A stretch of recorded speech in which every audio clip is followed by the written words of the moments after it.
So when it gets stuck like that, I always just don't know what to do with it. As they always say in life, sandpaper is the solution to something. Rolling. Hi, welcome to the discussion of the Citroen C3 Aircross. We're here in the aftermath after day of yet another first drive review and another situation where the shoot conditions weren't all that conducive to us getting in a detailed, appropriate, insightful first drive review from the ground, because we had to shoot 2 videos on our sister channel that is going to be live by the time you see this as well. But in this situation, it's kind of different because Alan went for the drive along with Nabil. I did not. And subsequently, in this situation, I am a lot like you, the viewer, because a lot of my information is going to be limited to what I've read online. Obviously, I've had a little bit of a discussion with you, but I'm very curious, having just come from driving the Honda Elevate rather. This segment is so chock-a-block. And I have all the knowledge that all of you want. That's what we are seeking in this situation. So I have to ask, this is going to be the 10th option, I think, in this segment. It's a segment that makes all the right headlines for all the right reasons. It's like a showcase of tech you're going to get, or not even going to get in segments above. Showcase of powertrains, every option that is, and it's the most competitive segment there is. What is it that the Citroen C3 Aircross is supposed to do or supposed to be doing that's supposed to have anyone excited for it, waiting for it, looking forward to it? What's the deal?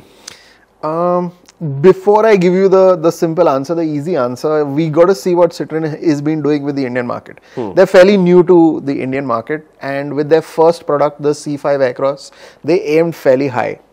With the price. Kind of missed with it, Yeah. to be honest. Right? With their second product, the C3, they aimed low again. Again, they probably missed the mark with the price. And they're still finding their range, so to speak, right? Fair, yeah. And the compact SUV segment is the biggest target that we have, right? Correct. So it's much easier for them to just jump in there with a product. Does the C3 Aircross match that segment? Well, that segment is really wide. There's now with the Elevate being added, almost 9 or 10 Yeah, variants it's coming in up there. to 9 or 10. There'll be more. So yes, there probably is a space for it, but there needs to be a much longer answer to it. So Right. See, my first point of curiosity comes in the first sort of headline that's coming across is that this is taking a different route, a different approach to something that is a segment known for technology, known for bringing a lot of firsts, known for making a lot of big headlines. That doesn't really seem to be the case here. Yeah. But that is something that will need more of a deep dive. I want to start with the looks because honestly speaking, I've seen it in the first look. I've seen the photographs of it. I like how this thing looks. But my other point of sort of unique perspective with this car is the fact that it's a 5+2. And when I hear 5+2 in a compact SUV segment, my immediate assumption is, or rather question that comes to mind is this bigger than its alternatives in its segment? Does it have more road presence? Is it a larger car in size that you're getting in the space? So yes, it's not the largest in terms of outright dimensions. So it's 4.3 meters in length. Let's go back to the C3. This is the C3 Aircross. It's a derivative of the C3 platform. Right. But Citroen hasn't just elongated a C3 to stretch it to 4.3 meters. What they have done is both added wheelbase to get that length, and they've added width as well. So yes, on the road, also in experience, it is a large car. So it deserves to be in the segment. I think in terms of design, let's go with road presence first. So we had C3s on this drive, which were used as cars to shuttle people around. And you could easily tell the difference between the C3 and the C3 Aircross, because from almost every angle, aside from just head-on, you can tell it's a completely different car. And I think it does look like an SUV without really trying too hard. Correct. So, because for me, the first point that comes to mind is when you hear a name like Citroen C3 going to Citroen C3 Aircross, just that one label, it almost sounds like a different variant of the same car.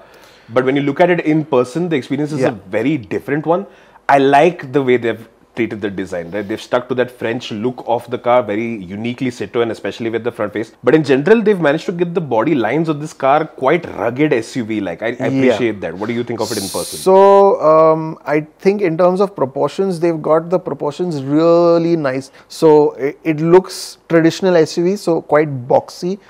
On its own, just by the shapes that they've given it. And it still has a little bit of curves here and there. So those muscular wheel arches with a nice amount of cladding as well to give it that rugged off-road bit.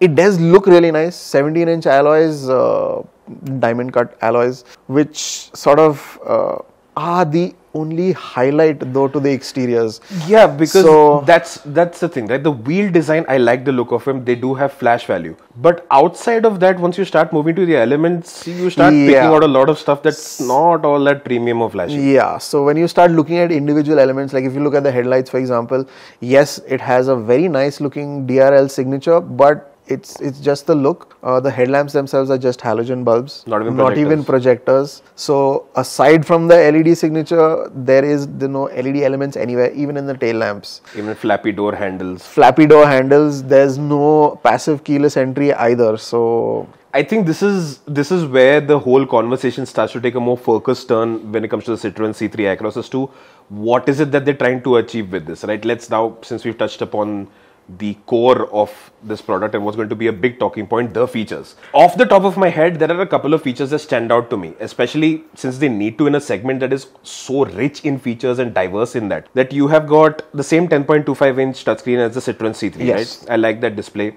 Pretty easy to use. Wireless CarPlay and Android Auto is also offered with that. This one has a digital instrument cluster, right? The 7-inch. Yeah. So the digital instrument cluster is now it's got 2 themes. There's plenty of information there. It's nicely designed. It's a full color display as well. A little bit more depth to the display now. Most of Citroen's previous, if anyone's seen any of our other videos, you'll know that they've had good looking displays before, but very little information and very little depth to it. One honest question apart from these 2 things, does it still have those toothpicks to adjust the mirrors? No. So you do get electronic adjust for the outside rear view mirrors, but there's no electronic folding for them. Okay. So couple of features I want to throw and just tell me if it's there or not. Driver seat height adjustment? Yes. Okay, that's good. Does it have leatherette upholstery or leather? Yes, but a caveat being that it's a dual. So there's the top element is very rough feeling but it's still fabric. So the lower half is leatherette. Yeah, it's a blended. Okay, functionally I can still accept that. Auto AC? No. Cruise control? No. Ambient lighting? No. Surround view camera? No. Rear camera? Yes. How is the quality? The rear camera is decent. Clarity is fine, but you don't get the bendy lines. Okay, that's a lot of cars in the segment do actually miss out on that still. One major question, the ones that always going to be the big debate, sunroof. Okay, this is going to go back and forth with you saying something and me just saying no, no, no. So let me just start listing out all the things that you're going to miss. No sunroof, not even a single pane sunroof, no ventilated seats, wireless Android Auto and Apple CarPlay, both wireless, but no wireless charging. Okay.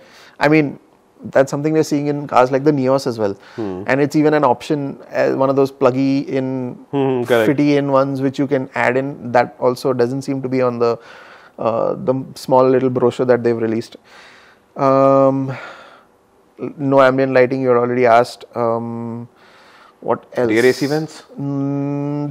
That also is a bit of a, I mean, yes, the 5.2 gets rear AC vents and they're roof mounted, which probably would cool the cabin down better than, I mean, it'll definitely cool 3 rows better than central console mounted AC vents. But they've only given it in the 5 plus 2 seat variant. So the 5 seat variant doesn't have rear AC vents at all. Yeah. Does it look like there's something empty missing over there though? How did they manage No, provision so that's what's even more annoying, because the whole unit, that whole blower unit, is a separate unit itself. It just needs a power connection. The headliner is exactly the same for both the 5 seat as well as the 5 plus 2. So they could have just left it in, and it would have been, could have been class leading cooling for the second row. Also, it's not a AC, right? It doesn't have its cooling thing. It's just it's a passive cooling unit. From the front, the vents is basically multiplying. And the intake is at the bottom of the unit instead of being at the front of the unit. So it's not really sucking in cabin air from the front of the cabin to the rear. It's sucking it from somewhere like here. Like if this is the front of the car, it's sucking it in from the roof over here. Okay, and what was your experience like with the AC though? Were the conditions hot enough for you to say? It was quite hot. We were in Chennai. I think the ambient probably would have been 35, 36 degrees, but humid. Humid as well. So it was really hot outside. Not too much sunshine. So probably easy. The reason why I'm asking is my experience with the Citroen C3, even the EC3, the AC was quite effective for Indian conditions. So I'm hoping that this is something that they have. Yeah, so it probably is about the same. So I mean, that's just redistributing the air faster to the rest of the car. So it will work, but it's not the best solution because it's a little noisy. That's about all. Okay. Now we've established that it's missing out on a fair few features. What is it that you are getting as that trade-off? First of all, we know that it's a 5+2. Let's talk about space and practicality because I'm assuming this is going to be the big highlight with this. Yes, that is the big highlight of the C3 Aircross by far. Let's start with space. We'll go row by row. So in the front, you had a problem with the Elevate in that you didn't have too much of headroom. Yeah. This has masses of headroom in the front and you have height adjust. Okay. Another thing similar to the Elevate is the visibility out of the cabin. So again, you have a very flat bonnet. You have these little, the wheel arches stick out on both sides. So you have really great visibility. The natural seating position, even in the lowest setting, is quite high up for the driver. Right. So you have brilliant visibility all around. Okay.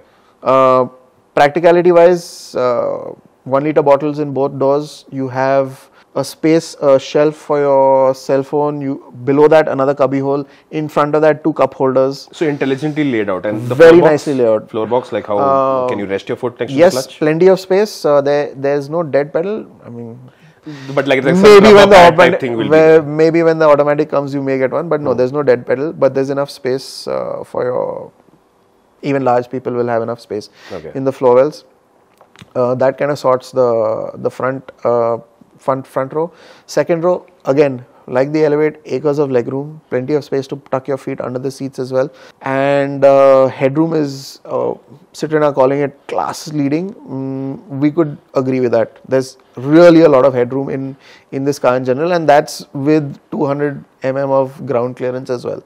And seat comfort, under support? So then there are, the two seating options have slightly different options in that second row. So if you have just the 5-seater, then you get a fold down armrest with the cup holders. A good touch. The seats are fairly flat, but no real complaints. Under thigh support is okay, but in terms of the height, the foot to the seat cushion level, it's comfortable. So even large frames can be comfortable in it. Very easily. Okay, now my curiosity comes from how do you get to the third row? Getting to the third row, one touch, one hand operation to fold down the seat. You just pull a tab and it tumble forwards and folds. But the seat doesn't slide, the second row. The seat doesn't slide. The seats don't slide in either the 5 or the 5+2 seat option. You need to crawl in a little bit, but it's a wide space to crawl through. And once there, 2 adults, Nabil and me, so Nabil being 5'7" and me being 5'9" and well, my size, we can fit in that third row as well. Okay. I'm not saying we're going to be comfortable on like a long trip like maybe Pune to Bombay but in the city, adults is fine. And credit needs to be given to Citroen because they also say that it is a 5+2 and occasionally adults and children is what they said in the presentation. So usable for adults, ideally for kids. Yes. Any provisions? 3-point seat belts? 3-point seat belts, adjustable headrests. So this is the third row again. 3-point seat belts, adjustable headrests, cup holders for both passengers and 2 chargers. But the 2 chargers are only on one side. USB. Yeah. Okay. What's the boot space like with the third row occupied? So boot space again, class leading numbers. In terms of usability, we'd have to agree. I mean, we'll have to get it. We'll have to see the car here with our test luggage to really know the difference. But 511 liters of boot space in the 5+2 with the 2 seats removed. Oh, okay. With the 2 seats in place, there's still plenty of room because those seats fold horizontal, completely horizontal. So there's not tilted, there's no angle as such. And that is a 450 odd liters. I don't remember the exact number, but we'll have it in a graphic somewhere below. It's around 450 liters and it's more than enough room, more than enough space for whatever luggage you want. Okay, but with the rows occupied, what? Laptop bag, trolley bag? With occupied, you'll get maybe a backpack in there. That's about it. Like a couple of backpacks. There's very little space. Okay. Once all 3 rows are occupied. So basically, you're making a choice that either you're going to have a lot of people on board, or you're going to have luggage space with 5 up front. Yeah. I think that's kind of accepted with this segment. Even larger cars than this are in a very similar situation. Even something like a Tata Safari with the last row occupied, you don't have like acres of space behind that third row after it's been put into use. And Citroen are also pretty insistent on the fact that it is a 5+2. It's not a 3 row car. So they are expecting most of their customers to have those seats out, stored somewhere, and on occasion that you need to maybe guests come over, or you need that car to take your whole family to the mall. You put those seats in, and they come out and they stay in one piece. So they're not they're very easy to remove as well, right? Yes, that also is. Someone at the drive managed to do it in like 20 seconds apparently. Citroen says 1 minute to remove them. Follow-up question: are they as easy to install again as they are to remove? Yeah. There's a little bit of a knack to it, but once you figure it out, it's easy to repeat. It's very easily repeatable. All you need to do is find the front tabs, and once you locate it, it just slots in place. Okay. Now, cabin quality. Is it premium in touch and feel, if not in features? Or same as Citroen C3 basically? Is it that case? So, we are the famous people for rubbing and knocking and scratching surfaces. And tell you whether the quality is awesome or not. But in terms of quality, it seems very well put together. But there are not many premium touches per se. Scratchy dashboard. And so hard plastics almost everywhere. There's no soft touch materials anywhere. A nice dash design and some design. Little bit of texturing to the plastic to make it a little interesting. Certainly nowhere near any of the benchmarks in the segment. I think the Elevate looked really nice. Yeah, it is nice. But this is going to feel like a step down or two in comparison to that.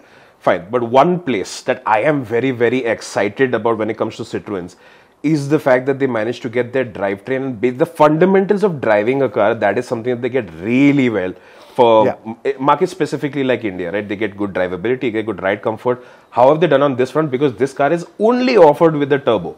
Now that itself is like, oh wow, exciting option. So where should my expectations be set compared to what options I have otherwise? I think the drivetrain has, there are 2 ways of looking at the drivetrain. There are 2 ways we should look at it. Let's talk about first performance.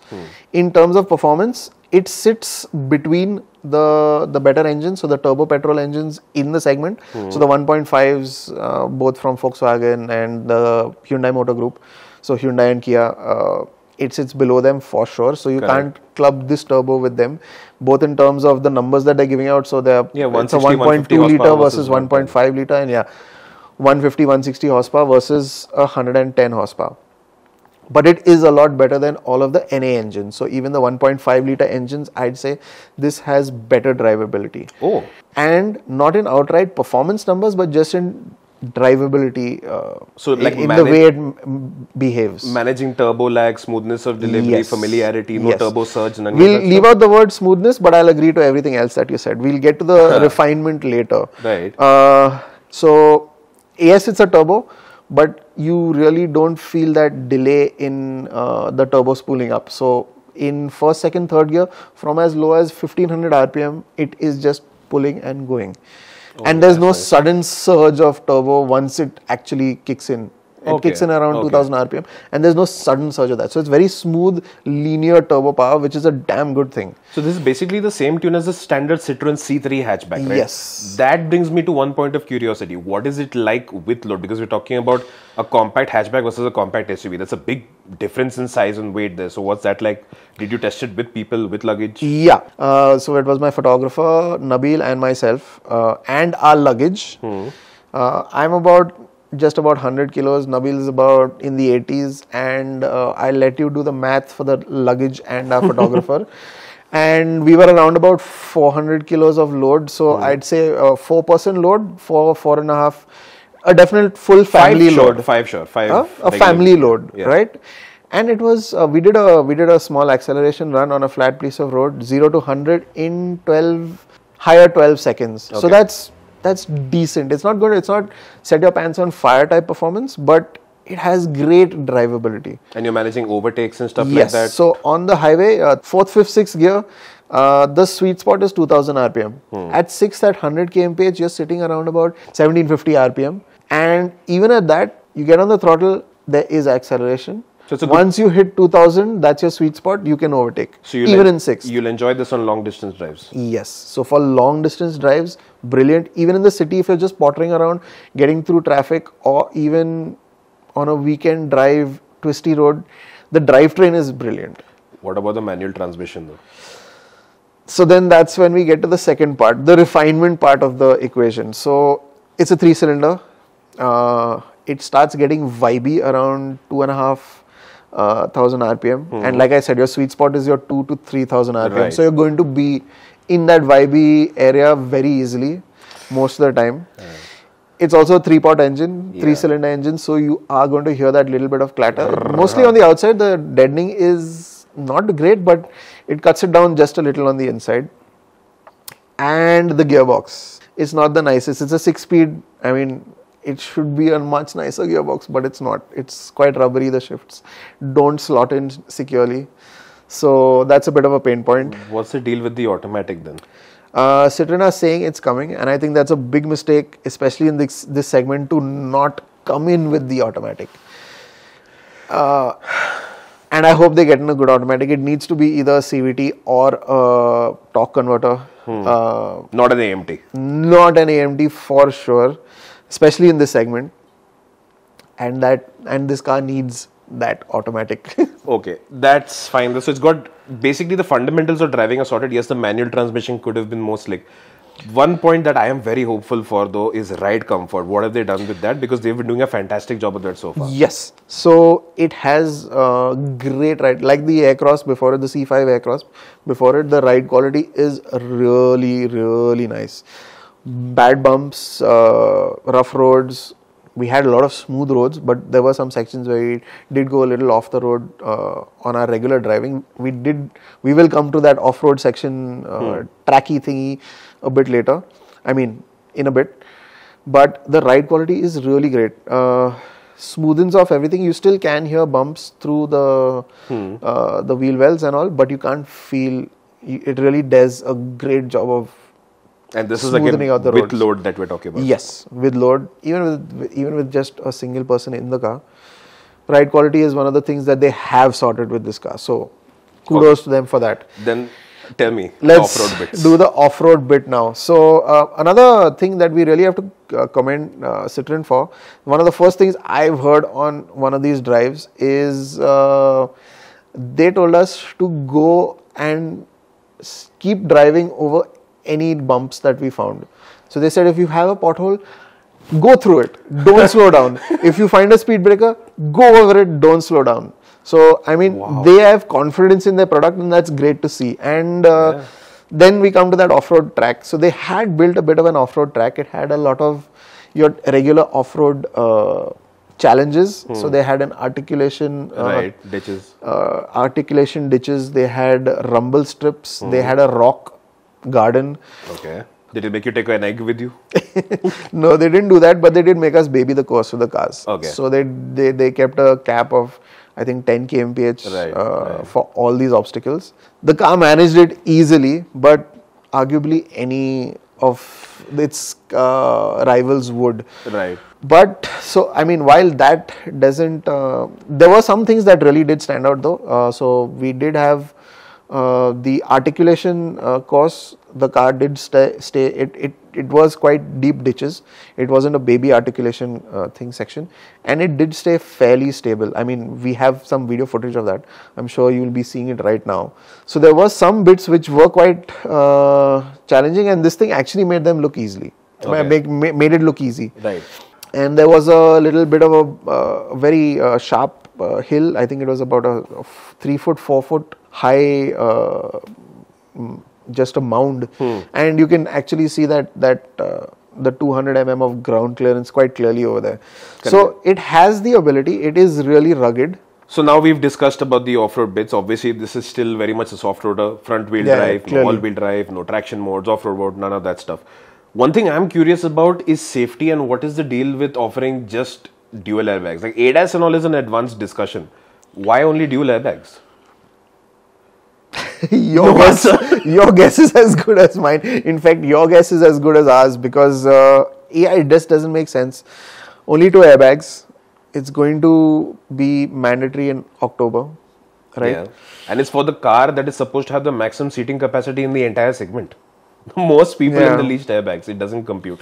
Even especially when you're seeing cars like the Hyundai Excel offering 6 airbags standard. The other thing that they did touch on was that powertrains. One was the automatic is going to come later, and the other thing that they pretended to not talk about was the electric drivetrain, because we do know the C3 and the E C3 are on the same platform. This is also on the same platform. So, but obviously they are going to get an electric.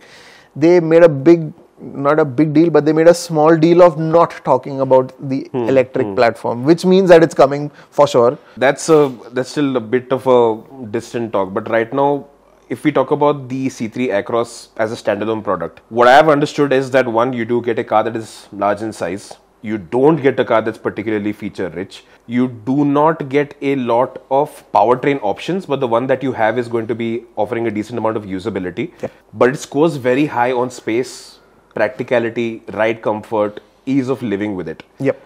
Considering all these variables, what is the price point that this is supposed to come in at?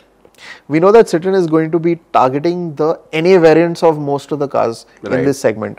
So that's around, I think the 14 to 15 lakh.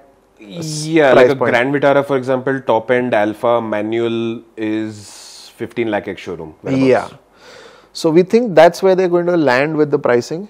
And we still think that's probably a little bit of an ask for a car like this with these features, despite having the practicality and the good drivetrain. But I think where you will actually consider the C3 Aircross is when you are looking at the rivals mid variants, the mid-spec variants. So in your mid-spec variants, you'll and if you're someone who looks at value and thinks of all your wow features as frivolous expenses, so you may want to delete things like a sunroof and to cut your expense. Basically, you want to go with the no frills approach, focus more on just family utility more than anything else. If you're looking at competition, you're probably going to lose out on things like a large touch screen. You may not even get Android Auto and Apple CarPlay. You definitely won't get a full colored driver information display. You may even get steel wheels for that matter.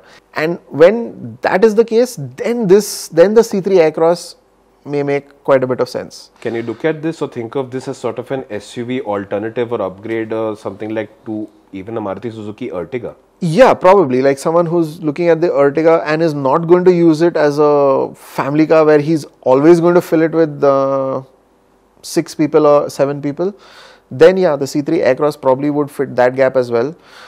It's definitely not going to be that upgrade for someone who wants the frills, who wants that show-off aspect of having a dual-pane sunroof, ventilated seats.